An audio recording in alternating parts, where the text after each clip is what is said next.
Agrosystème. Si je vous dis agrosystème, vous pensez à quoi? Écosystème? Écosystème modifié.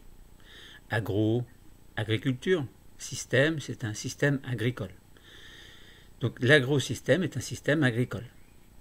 Alors, l'agrosystème, ça peut être considéré comme un écosystème, mais qui est modifié en faveur de l'homme. Pourquoi en faveur de l'homme? En faveur de la production. Production de quoi? Production d'une biomasse. Biomasse de quoi? Eh bien, ça peut être du blé, du maïs, de l'orge, de l'avoine. Ça peut être plein de choses, plein de céréales. Bon. Nous allons prendre aujourd'hui l'exemple d'un champ de maïs.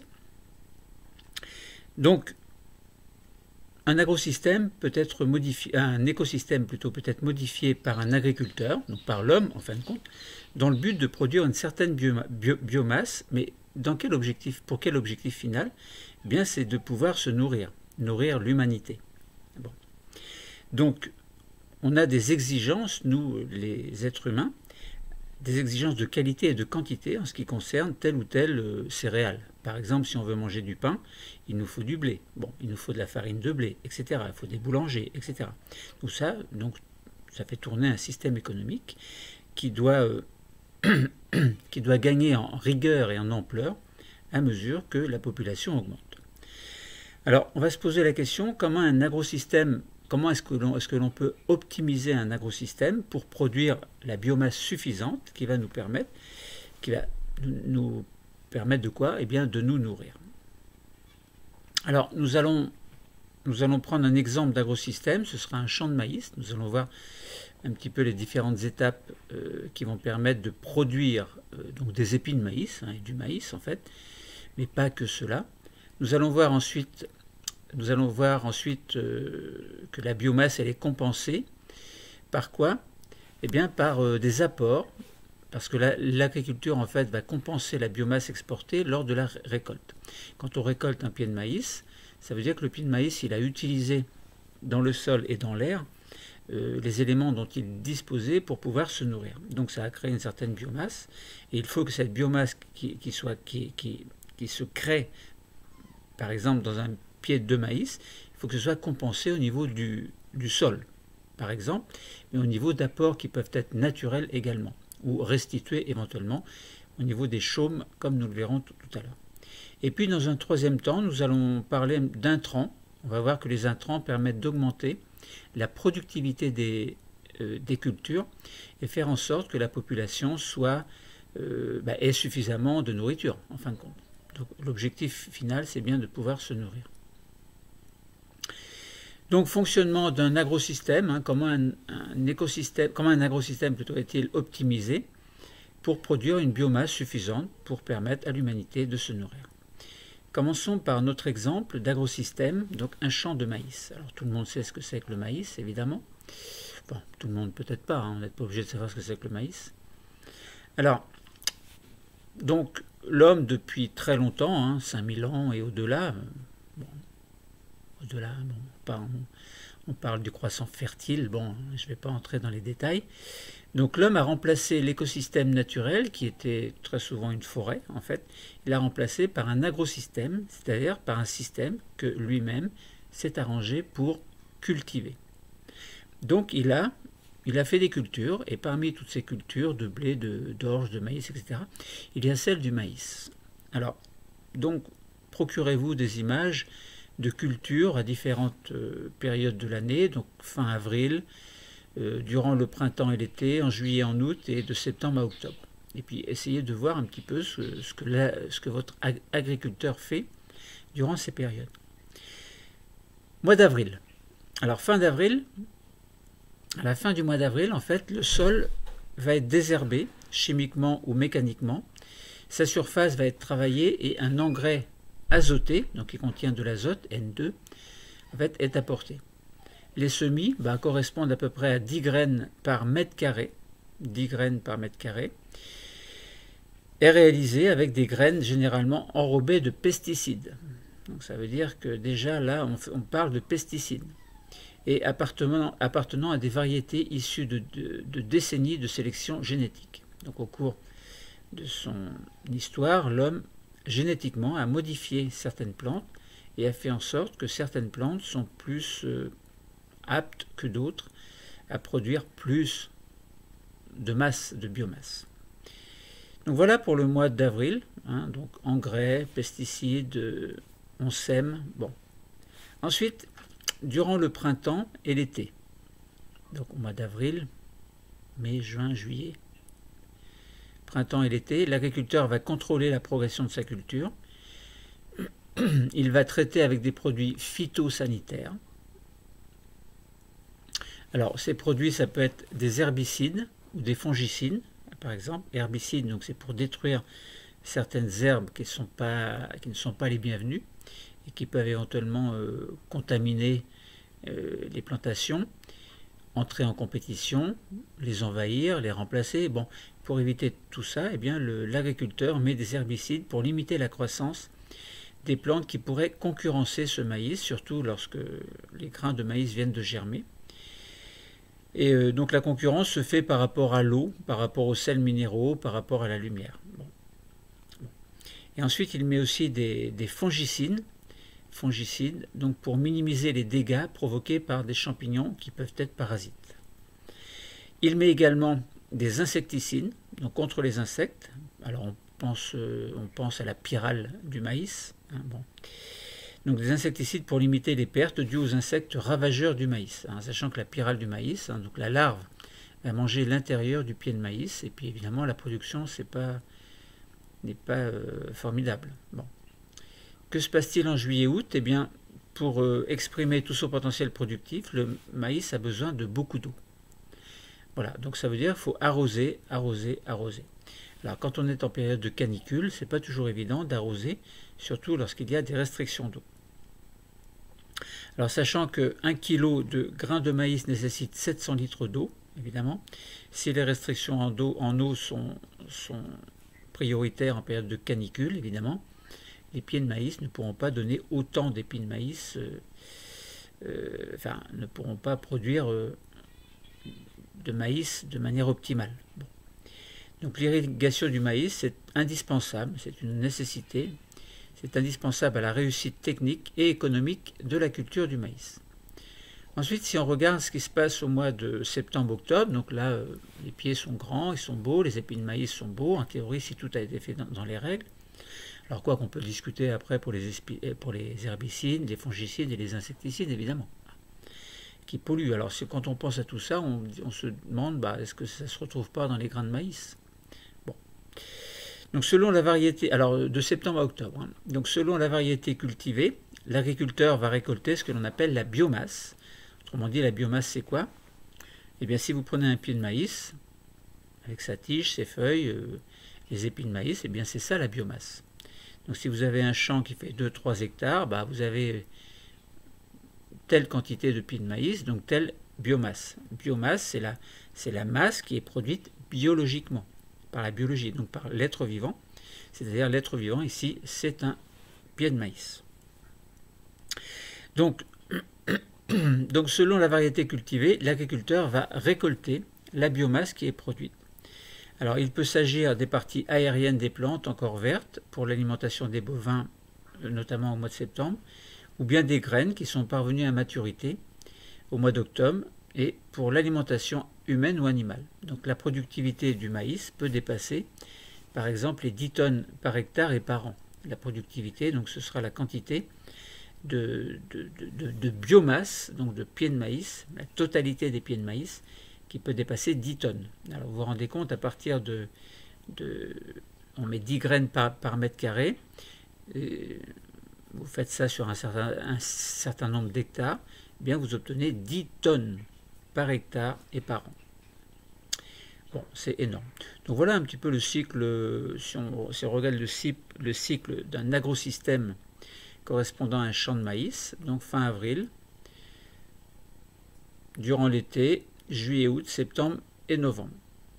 Alors, on n'a pas parlé du mois de novembre, évidemment, j'ai oublié. Donc au mois de novembre, eh bien, puisqu'on a fait la récolte de septembre à octobre, qu'est-ce qu'il reste? Il reste les racines. Il reste ce que l'on appelle la chaume. Ça veut dire que lorsque l'on coupe un pied de maïs, on garde une petite grandeur qui va retourner dans le sol lorsque, au mois de novembre, l'agriculteur va labourer la parcelle. Donc le sol va être retourné en général sur une trentaine de centimètres de profondeur. C'est ce qu'on appelle le labour. Donc les agriculteurs vont labourer leurs champs aux environs du mois de novembre. Donc les herbes et les résidus de récolte, donc c'est ce que je vous ai dit, la chaume, c'est-à-dire le pied qui reste et qui n'a pas été coupé et qui ne servira pas pour la nourriture, soit du bétail, soit de l'homme. Donc les résidus de récolte sont enfouis et des engrais organiques, sous forme par exemple de fumier, de lisier, c'est-à-dire ce sont les excréments des vaches, des chevaux éventuellement. Des minéraux également, potasse, phosphore, vont être apportés. Donc les herbes résiduelles de récolte, donc les herbes, les résidus de récolte, les engrais, les minéraux.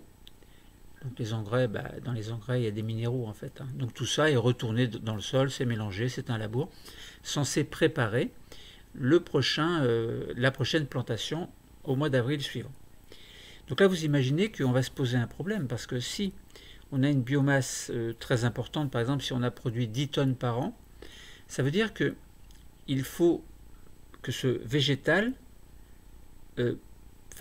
il faut qu'à partir d'un grain de maïs qui va être planté au mois d'avril suivant, il faut obtenir un pied de maïs, et donc une totalité de pieds de maïs sur tant d'hectares qui produisent au moins la même chose que l'année d'avant.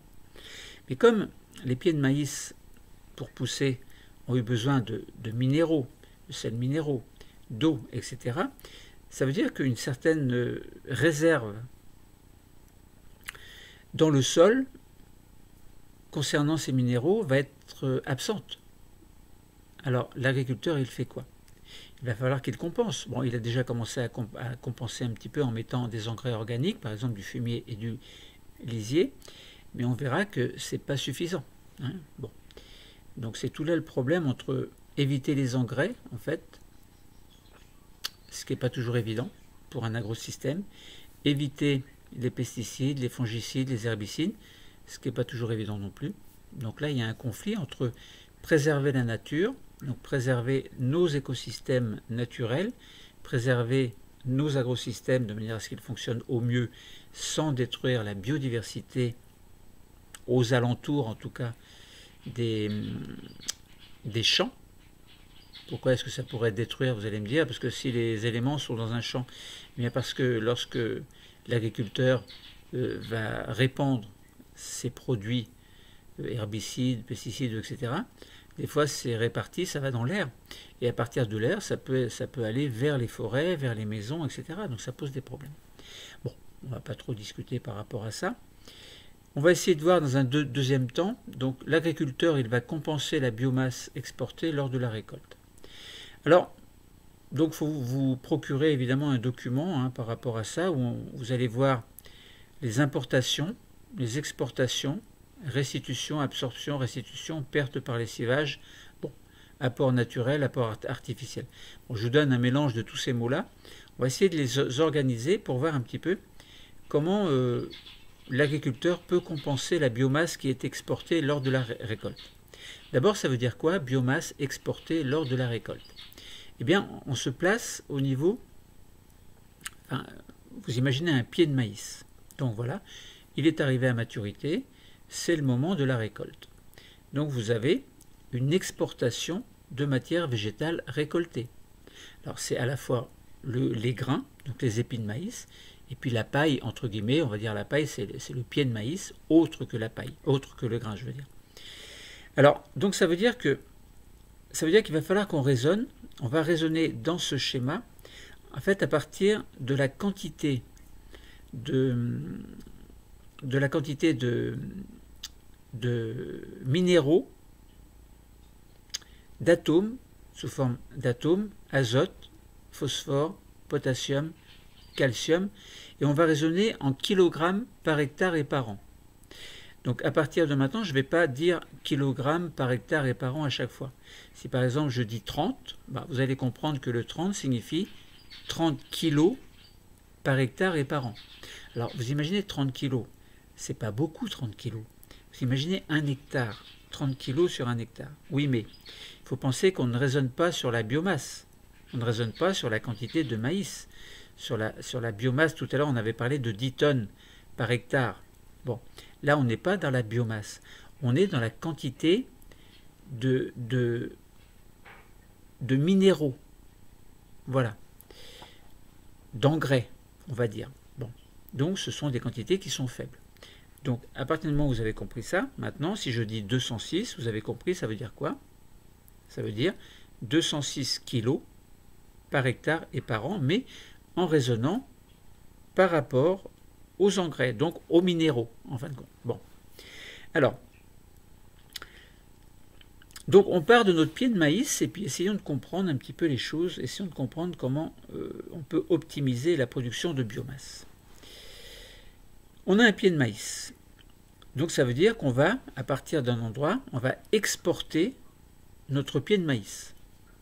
C'est-à-dire notre pied, notre matière végétale, qui est récoltée. C'est une récolte en fin de compte. Bon. Donc ça veut dire que qu'est-ce que l'on va trouver comme quantité d'azote, de phosphore, de potassium et de calcium? Eh bien, l'exportation correspond pour l'azote à 206. Alors, exceptionnellement, je vous dis 206, je vous rappelle que c'est 206 kg par hectare et par an. Donc ça veut dire que lors de l'exportation, il y a eu 206 en moins dans le sol, puisque ces 206 se retrouvent sur l'ensemble de l'exploitation, donc sur l'ensemble du champ de maïs. Donc ça veut dire qu'il faut voir si ce qu'il y avait et si ce qui va retourner dans le sol, on va voir si on va retrouver nos 206 de manière à ce que la production l'année d'après soit la même, au moins. Donc ça voudra dire que dans le sol, si on a retiré 206, ça veut dire qu'il faut qu'on retrouve ces 206 pour le mois d'avril d'après, de manière à ce que la production soit au moins équivalente. Donc si on raisonne juste pour l'azote, on verra après pour le potassium, pour le phosphore, le potassium et le calcium. Pour l'instant, on raisonne juste pour l'azote. Alors, donc on a dit exportation 206. Voilà. Alors, on a dit, on coupe le pied, mais on garde une petite partie, 10 cm, 20 cm, ça dépend, 30 cm éventuellement. Et lorsque l'agriculteur va labourer, eh bien cette chaume, cette partie qui reste, va retourner dans le sol. Donc, comme les éléments sont composés également d'azote, mais pas que cela, ça veut dire qu'on restitue ces chaumes dans le labour. Donc on restitue une certaine quantité d'azote, et cette quantité est de 35. Donc ça veut dire que dans notre sol, on a déjà récupéré 35. Bon, donc 35, 3, 35. Donc ça veut dire qu'on se retrouve avec 35 dans le sol. Après, ce qu'il faut voir aussi, c'est que lorsqu'il pleut, il y a une espèce de lessivage du sol et qu'il peut y avoir une perte non négligeable d'azote de 30 à 50. Donc, vous imaginez, donc on a récupéré 35, mais on peut avoir 30 à 50 qui part. Donc 35, 30, 50, ça veut dire que nos 35 peuvent être lessivés s'il pleut trop. Donc on se retrouve avec pas d'azote dans le sol. Bon. Maintenant, on oublie le lessivage, on va considérer qu'il n'y a pas trop de lessivage, on va considérer que dans le meilleur des cas, on garde nos 35. On garde nos 35, mais on n'est pas arrivé à 206. Alors maintenant, ce qu'il faut voir, c'est que les apports naturels existent. Lorsqu'il pleut, par exemple, ou lorsqu'il y a des bactéries, sachant qu'il y a des bactéries qui peuvent fixer l'azote, donc produire de l'azote, en fin de compte. Donc ça veut dire que les bactéries du sol vont produire de l'azote, en fait, vont fixer l'azote, en fait. Donc ça veut dire que cet azote se retrouve dans le sol. Et cette quantité d'apport naturel, donc pluie et fixation d'azote par les bactéries du sol, ça correspond à peu près à 30. Donc on récupère 30 dans le sol. Donc ça veut dire que tout à l'heure on avait 35, là on a 30. On va dire qu'on se retrouve à combien? 65. 65 kg par hectare et par an d'azote. 65, on va dire 60 pour faciliter les calculs. Donc on va dire que dans notre sol on récupère 60. Lors de l'exportation, il y avait 206. Alors 206, on va dire 200. Donc là, vous comprenez que si on a 200 d'azote sont partis, on a récupéré 60, mais il nous manque combien? Il nous manque 200 moins 60. Ça veut dire qu'il nous manque 140. Alors, sans compter le lessivage, parce que si je compte le lessivage qui correspondait 30 à 50 parties d'azote, ça voudrait dire qu'on a 140, mais on retire entre 30 et 50. Bon, imaginons 140. Bon, dans le meilleur des cas.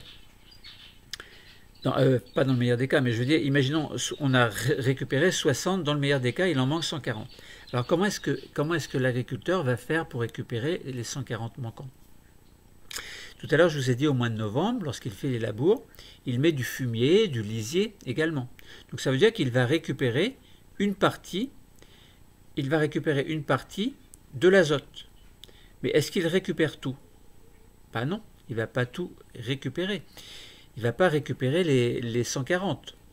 Donc ça veut dire que même si le fumier et le lisier lui apportent une certaine quantité, alors on ne sait pas laquelle, on ne peut pas donner de valeur parce qu'on ne sait pas, on ne connaît pas la qualité du fumier, du lisier, etc. Mais si lui, il épand du fumier et du lisier, il ne connaît pas les quantités. Donc à ce moment-là, il ne peut pas gérer la quantité d'azote. Il ne peut pas savoir s'il en met trop ou s'il en met pas assez. Alors, bon, le savoir-faire fait que des fois ils savent ce qu'il faut à peu près. Mais voilà, c'est un problème. Alors du coup, qu'est-ce qu'il va faire? En sachant que, imaginons que le fumier et le lisier apportent de l'azote, ils en apportent 50, admettons, ou 40, admettons 40. Donc on était tout à l'heure, il nous manquait 140. Imaginons le fumier et le lisier apportent 40. Il nous manque encore combien? Eh bien 100.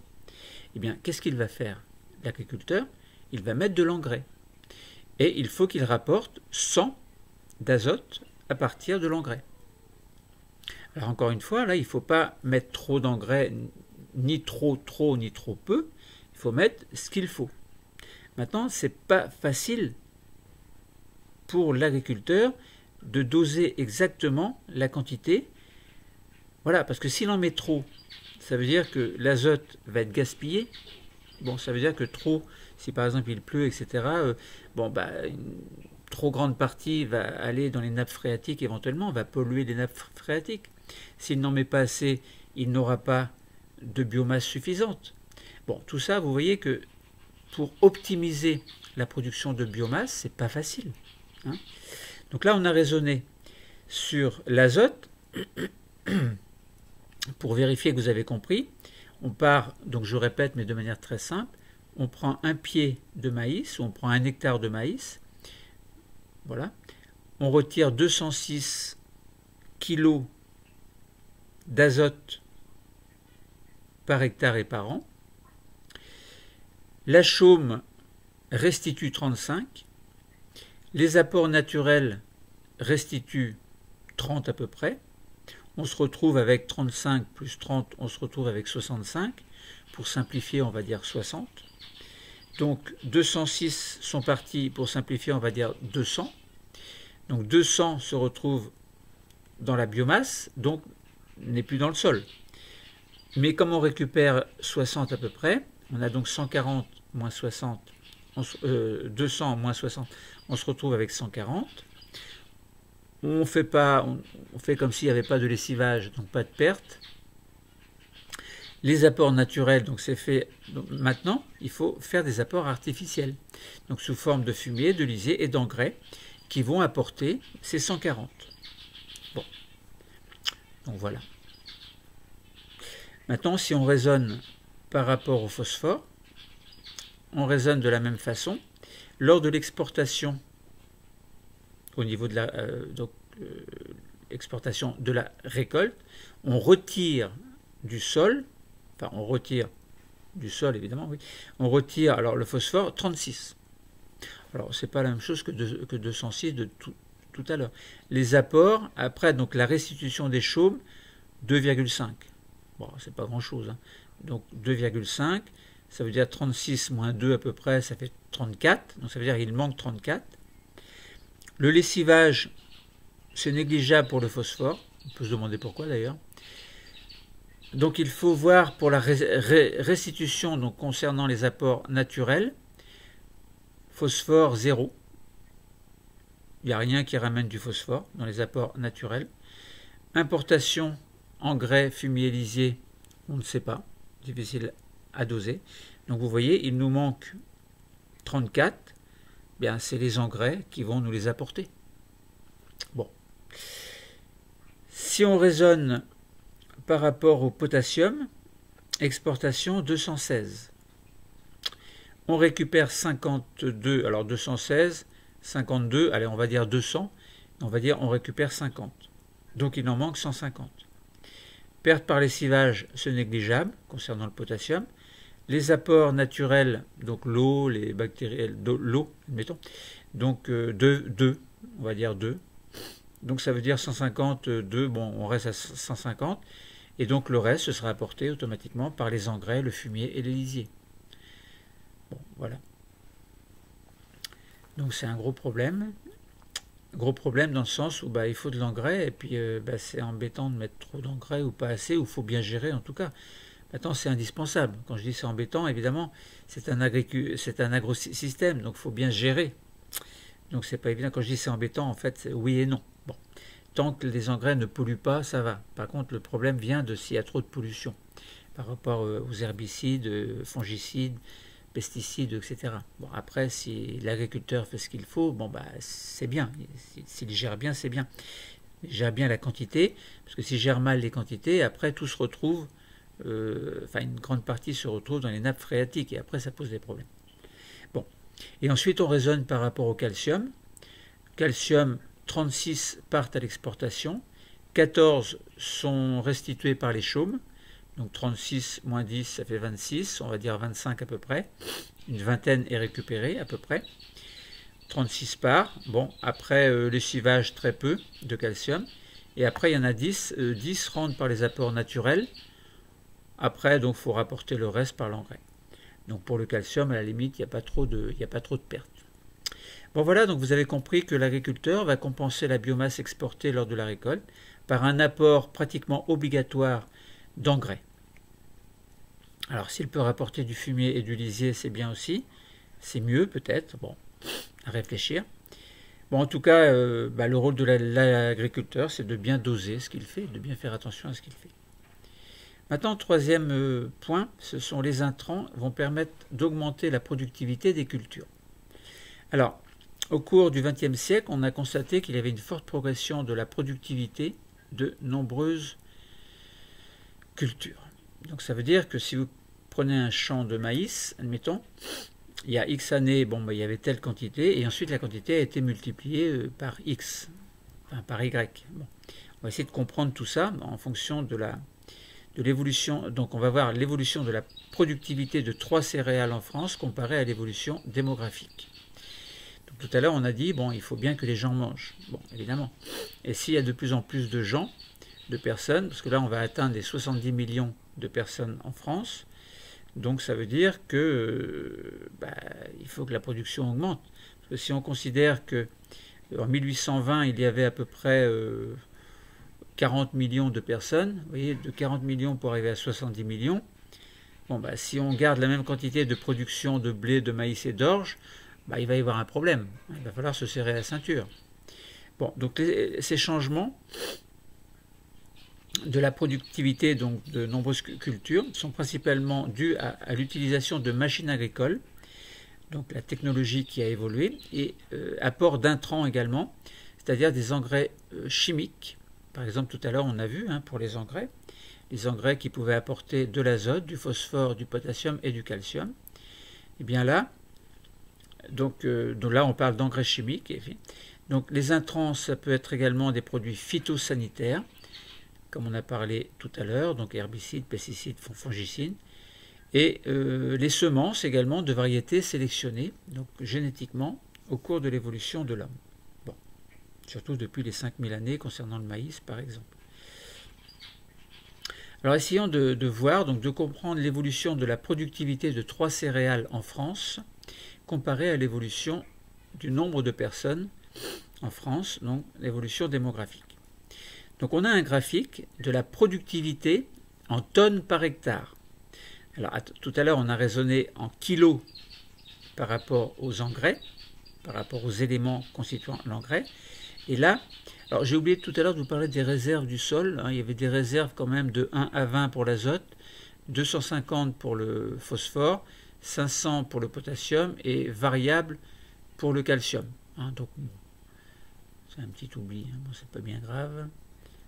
Déjà il y a des réserves, mais ce que je veux dire c'est les réserves, bon, si c'est la première année ça va, mais la deuxième année les réserves s'en vont automatiquement, donc il faut les reconstituer. On est obligé de toute façon de passer par les engrais.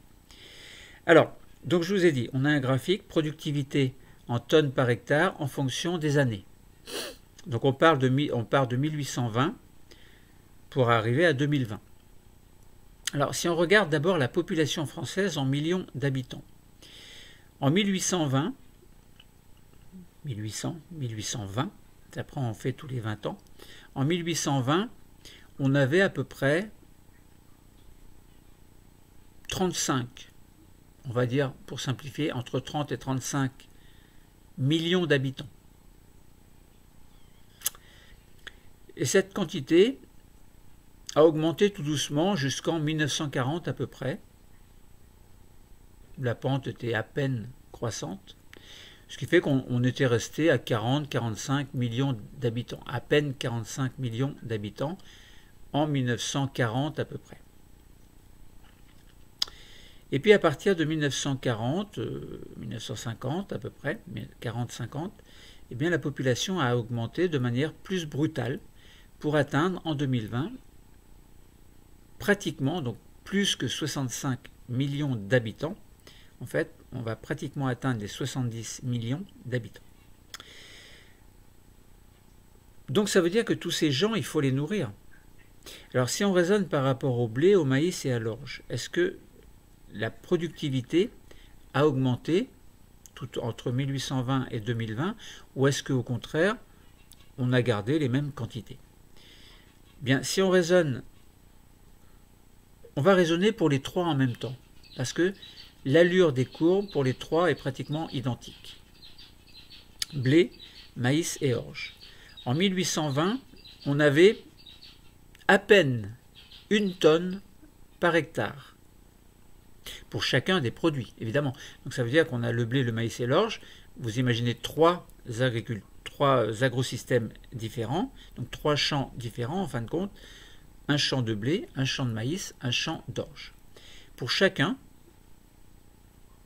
la productivité en tonnes par hectare était à peu près de 1, à peine 1.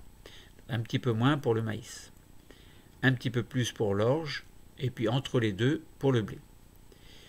Et puis on s'aperçoit que jusqu'à 1920 à peu près, la quantité est restée à peu près pareille. Et si on regarde par rapport à la démographie, donc la population française, c'est resté à peu près la même. Donc on a eu une augmentation entre 30 et puis 40 quand même. Donc il y a quand même eu une augmentation à peu près de 10 millions de personnes. Mais la quantité de blé, maïs et orge restait à peu près la même, mais augmentait tout de même un petit peu. Donc ça veut dire qu'on fait un parallélisme entre la quantité de personnes, la population française qui augmente, et la productivité qui augmente pour l'une des trois céréales. Et puis, alors on s'aperçoit, on verra après pour les herbicides, fongicides et pesticides, on s'aperçoit qu'à partir de 1940, à peine 1950, 1940-1945, eh bien, on avait dit tout à l'heure que la population a brusquement augmenté, c'est-à-dire on est passé de 40 à 70 millions entre 1940 et 2020, eh bien on s'aperçoit que la quantité, donc entre 2020 et 2040, la quantité des trois céréales a augmenté un petit peu plus, de manière un petit peu plus brutale. Et puis, de manière très brutale, à partir de 1945 à peu près, a augmenté de manière très brutale. Pour atteindre à peu près entre 7 et 9 tonnes par hectare. Donc la productivité entre 7 et 9 tonnes par hectare, alors qu'au départ on était à peine à 1. Donc on a multiplié pratiquement par 7, 8 ou 9 la production. Alors on a un petit peu moins pour l'orge, c'était à peu près à 7 tonnes par hectare, 8 tonnes par hectare pour le blé, et pour le maïs, on avait 8,5 tonnes par hectare. Voilà. Donc ça veut dire que l'augmentation de la productivité a suivi en parallèle l'augmentation de la population française. Donc là, on comprend très bien que l'augmentation de cette biomasse, en fait, blé, maïs et orge, a permis de nourrir l'humanité. Bon, en tout cas, là, on parlait de la France. Alors, est-ce que c'est pareil pour les autres pays? Là, c'est pas l'objet aujourd'hui. Voilà, donc là, on voit bien qu'il y a un parallélisme entre l'augmentation de la quantité de céréales et l'augmentation de la population. Alors maintenant, on peut se poser la question, mais pourquoi est-ce que ça a augmenté un petit peu plus, de manière un petit peu plus importante, entre 1920 et 1940? Eh bien, on s'aperçoit qu'à partir de 1910 à peu près, il y a eu une amélioration génétique des variétés par croisement et sélection, et également par utilisation d'engrais chimiques. Donc voilà, je vous ai dit tout à l'heure qu'on avait une augmentation à partir de 1920 à peu près jusqu'en 1940, augmentation un petit peu plus importante des trois céréales. Et bien là, on comprend que c'est parce que les cultures ont été améliorées, enfin les grains les plantes en fait ont été améliorées génétiquement, et l'homme a commencé à utiliser les premiers engrais chimiques. Donc ça veut dire que la productivité commençait déjà à augmenter. Donc, et ça jusqu'à 2020, l'utilisation d'engrais chimiques se poursuit de manière plus ou moins optimale et permet de comprendre qu'on apporte au sol toujours la quantité manquante lorsqu'il y a une exportation de la biomasse. Alors après, on s'aperçoit également qu'à partir de 1945 à peu près, on a une augmentation très forte entre 1945 et 2000 de la quantité de ces céréales, donc de la quantité de biomasse. Pourquoi? Eh bien, on s'aperçoit qu'à partir de 1950 à peu près, on a introduit l'utilisation d'herbicides. Donc, on a vu qu'au départ, il y avait utilisation de produits chimiques qui a permis à la biomasse d'augmenter un petit peu sa quantité. Et là, on voit que la production augmente encore plus à partir de 1945 à peu près. On utilise des herbicides. C'est en lien, en fait. On voit bien que l'utilisation d'herbicides favorise le fait qu'il ne va pas y avoir de compétition entre les herbes qui seraient des mauvaises herbes et par exemple les pieds de céréales. Donc ça permet d'avoir une productivité un petit peu plus importante. Et puis en 1970 à peu près, on a utilisé des fongicides, donc contre les champignons microscopiques, et puis utilisation d'insecticides à partir des années 80. Donc là on comprend bien que l'utilisation de ces quatre choses, utilisation d'engrais chimiques, herbicides, fongicides, insecticides, a permis d'optimiser la quantité de biomasse, donc la productivité a très très nettement augmenté aujourd'hui. Donc si on résume, au final en 2020 à peu près, puisque on est en 2020, eh bien pour 65 millions d'habitants à peu près, un petit peu plus, on a des productivités qui atteignent les 7, 8, 9 tonnes par hectare et par an. Alors, donc voilà, on a fait le parallélisme, l'évolution de la productivité des trois céréales en France comparée à l'évolution démographique. L'homme doit être nourri, donc il faut bien trouver des solutions. Et ces solutions, eh bien l'homme il les trouve dans l'utilisation de produits phytosanitaires, d'intrants en fait. Et ça, évidemment, ça pose deux gros problèmes par rapport à la biodiversité, que ce soit humaine ou animale. L'homme est un animal, hein, mais bon, on va séparer les humains des animaux. Alors, est-ce qu'on peut résumer de manière très simple?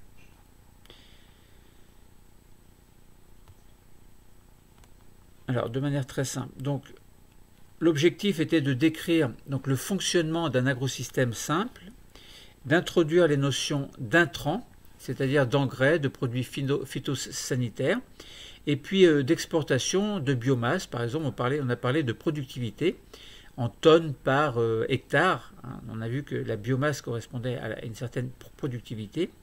Donc le rôle des engrais a été souligné. C'est un élément de compensation de l'exportation de biomasse lors de la récolte afin d'assurer la fertilité du sol, puisque lors de l'exportation, évidemment, une certaine quantité d'éléments chimiques ont été retirés du sol et donc il faut compenser. Donc il faut assurer une récolte fertile pour l'année d'après. Donc il faut que l'agriculteur optimise donc tout ce qu'il y a à faire au niveau de son agrosystème. Donc l'utilisation d'intrants a également permis d'assurer l'alimentation et donc la croissance d'une population qui est toujours importante. Donc on a vu, hein, pour résumer, on a vu le cycle d'une culture de maïs. Donc c'est un exemple d'agrosystème cultivé. Donc on a vu qu'il y avait une grande diversité d'intrants qui était mise en évidence. Alors, grande diversité d'intrants, bon, c'est un petit peu exagéré. Bon. Alors ensuite on a vu un schéma qui illustrait les différents flux d'éléments minéraux donc au cours d'une année entière, au cours d'un cycle. Par exemple, tout à l'heure on a parlé d'un cycle dans un champ de maïs pour une culture de maïs. Eh bien là il faut voir que ce schéma donc, a illustré les différents flux d'éléments minéraux qui entraient ou sortaient du système, donc de l'agrosystème, soit naturellement. Alors il y avait des pertes par lessivage, on en a parlé. Il y avait des apports naturels par la pluie ou la fixation bactérienne d'azote, hein, donc les bactéries qui ont la capacité de fixer l'azote. Alors attention, pas toutes les bactéries. Hein. Les papillonacées, par exemple, ont si vous avez observé des racines de papillonacées, il y a des espèces de petites boules. Eh bien, ce sont des bactéries qui ont la capacité de fixer, donc qui sont associées, en fait, qui vivent en symbiose avec ces plantes pour fixer l'azote et de ce fait-là, la plante, les papillonacées peuvent les utiliser. Voilà, artificiellement, donc on apporte des éléments également, donc exportation de biomasse, mais apport d'engrais, décomposition des chaumes, apport de fumier, apport de lisier. Donc là, les données chiffrées que l'on a étudiées ont été l'occasion d'effectuer un bilan quantitatif simple et de montrer la nécessité de réaliser des apports afin de garantir la fertilité du sol et donc la productivité à long terme. Donc d'année en année, évidemment, il faut que la productivité reste la même et si possible ne diminue pas, donc très compliqué à gérer. Donc on voit bien qu'un agrosystème, c'est un système qui est très complexe. Quand on regarde un champ de maïs, on se dit, bon ben voilà, on plante des graines et puis il y a des maïs les pieds de maïs vont se former et puis voilà, on va récolter. Ah non, c'est pas si simple.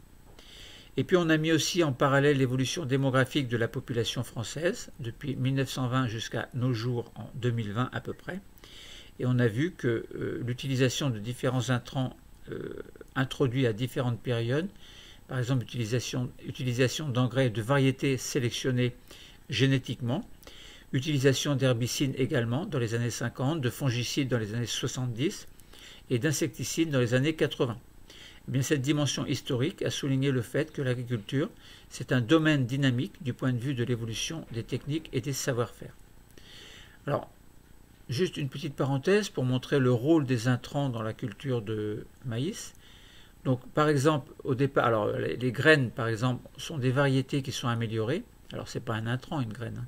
C'est une graine, donc les variétés sont cultivées et elles sont choisies pour leur capacité à produire la biomasse recherchée, donc la plus optimale possible. Et les engrais organiques, alors sous forme de fumure, donc le fumier, les chaumes également, les lisiers, ou bien des engrais chimiques, organiques, donc c'est quand on utilise le fumier, chimique c'est plutôt les engrais, phosphore, azote, potassium, bon, de l'eau également, des pesticides, fongicides, herbicides et insecticides. Alors les engrais organiques, eux, ou chimiques, ils apportent quoi? Ils apportent les nutriments nécessaires à la plante, comme on a dit tout à l'heure. Les engrais, donc l'eau va assurer les besoins importants en eau du maïs, évidemment. Tout être vivant a besoin d'eau pour vivre, sinon c'est pas possible. Les pesticides, fongicides, herbicides et insecticides, en fait, vont éliminer les organismes qui vont directement ou indirectement nuire à la croissance du maïs.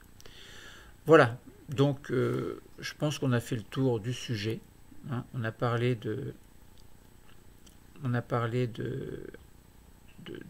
d'un exemple d'agrosystème, un champ de maïs, avec le cycle de vie au cours le cycle du travail qu'il y a à faire tout au long d'une année.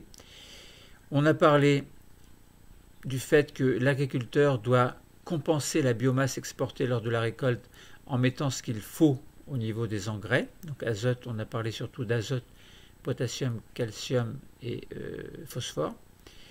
On a vu que les choses ne sont pas simples à gérer. Et puis on a parlé des intrants qui permettaient d'augmenter la productivité des cultures. Et on a vu également donc l'évolution démographique d'une population française et en fonction de l'évolution de la productivité en tonnes par hectare. Et on a vu que plus l'homme en fait va augmenter son nombre, non seulement au niveau de la France, mais au niveau de la planète, et plus la quantité de nourriture à produire sera importante. Donc c'est un problème mondial. Il faut y réfléchir. Le cours est terminé. Merci.